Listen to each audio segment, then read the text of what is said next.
Hello and welcome to This Is My Voice, a podcast where we discuss self-development and self-improvement and share our perspective on several other issues.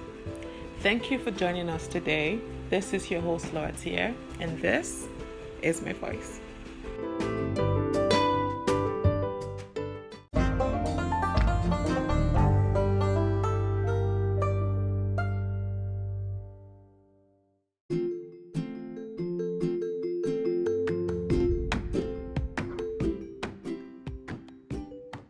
If you are just joining us, this is episode 4 of the Finding Your Voice series, and we're taking this discourse further.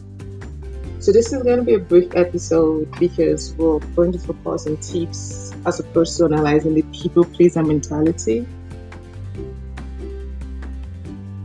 Yeah, where was I? Okay, we've done a lot of that in our previous episodes, so if you'd like to hear the discourse in that, check out the episodes before this one. I would like to establish this before we proceed. If you disagree with my opinions on this, please feel free to write back. A link to our blog is up on the show's bio, or you could reach me on one of my socials. So here it goes. The fear of saying no. It is in most situations linked to a fear of rejection. The fear that every time you refuse someone something, you are disappointing them, or making them angry, or hurting their feelings, or you've been unkind or rude. In the words of Sonia Parker, live your life for you, not for anyone else. Don't let the fear of being judged, rejected, or disliked stop you from being yourself. To buttress her point, people will still judge you regardless of whether you're going out of your way to please them. So isn't it better to be free of the resentment if they're still going to judge you? It is a heavy burden saying yes when you'd rather say no and be resentful and stressed later. And this brings us to our tips for today. You ready? Awesome. Here's the first tip. It is very simple. Take a stand. Be direct in your response. If you're thinking, no, I don't want to do that, say it. If whoever follows with the ridiculous why question, believe me, it is well within your rights to ignore it because it is ridiculous. You've got to know your worth, and that should translate into what you agree to take on. Know your worth and take a stand that aligns with who you are. I've got to reiterate the point from the previous episode. Speak up when you take a stand. And I hope you've been practicing that. A weak response implies that you can be talked into doing what you obviously do not want to do. So be finite, be firm, and take a stand.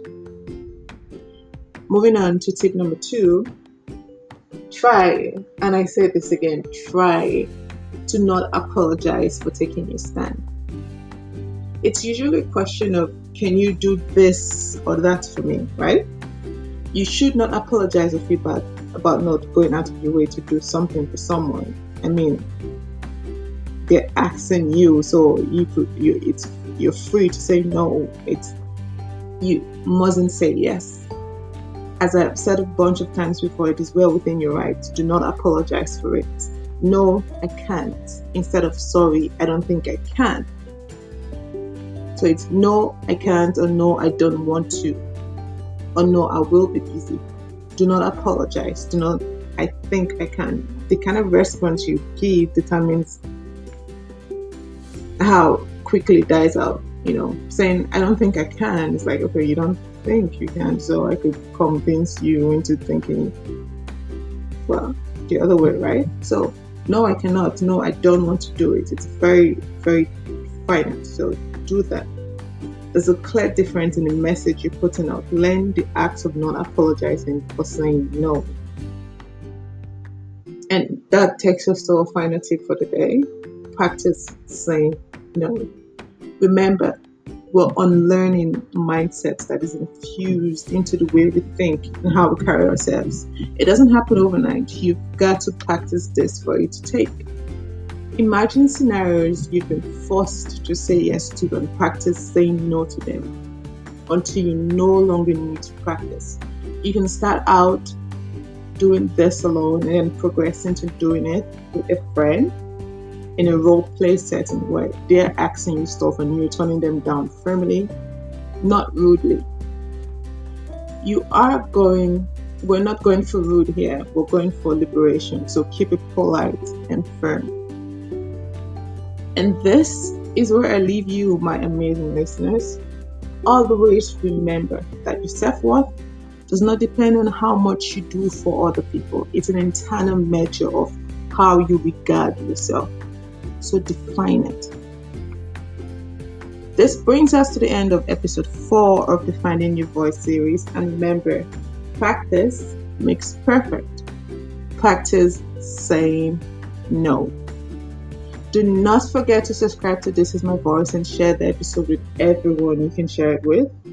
Follow me on Twitter and on Instagram to share your thoughts with me.